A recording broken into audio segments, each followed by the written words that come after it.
Thank you very much. Next, Andrew Wells.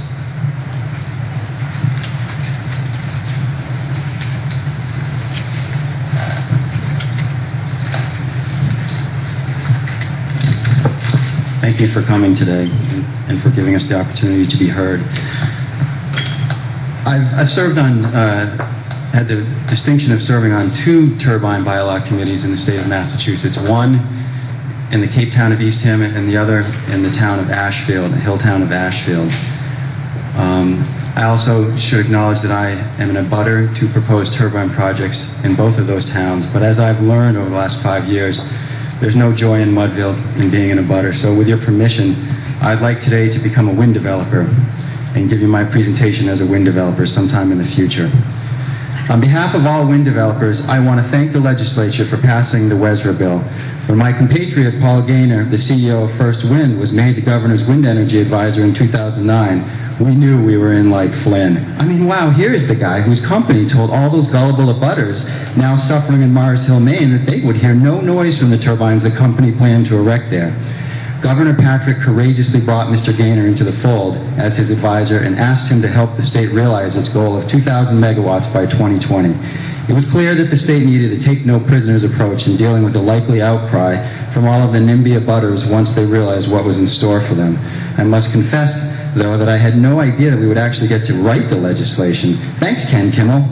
Needless to say, we are thankful for the governor's past experience in the corporate world so that he understood us perfectly when we told him that it is possible to have too much democracy, especially local democracy.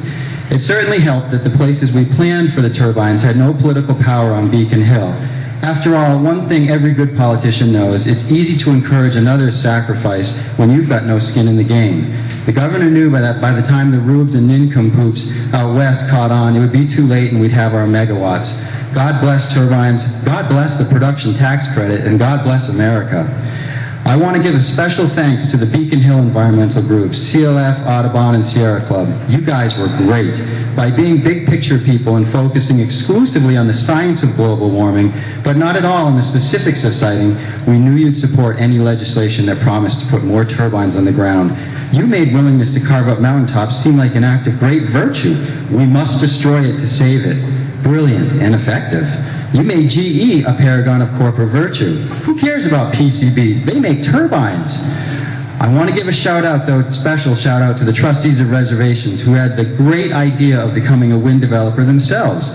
When you proposed that utility scale turbine in Hingham, less than 1,000 feet from a senior assisted living facility, I thought maybe that was pushing the envelope a little too far, but I see that I was wrong. You helped others see that no sacrifice in the cause of promoting your virtue was too great. Besides, aren't those people old? They've had their share of good years. Time to take one for the team.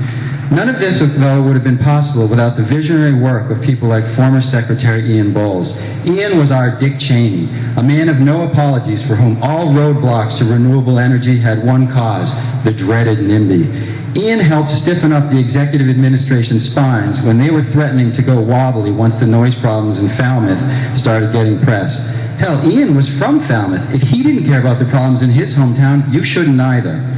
Thank you to MTC and CEC for throwing ratepayer dollars at all of those fatally flawed projects, and for hiring consultants like the UMass Wind Energy Center and Tech Environmental to perform feasibility studies that said otherwise.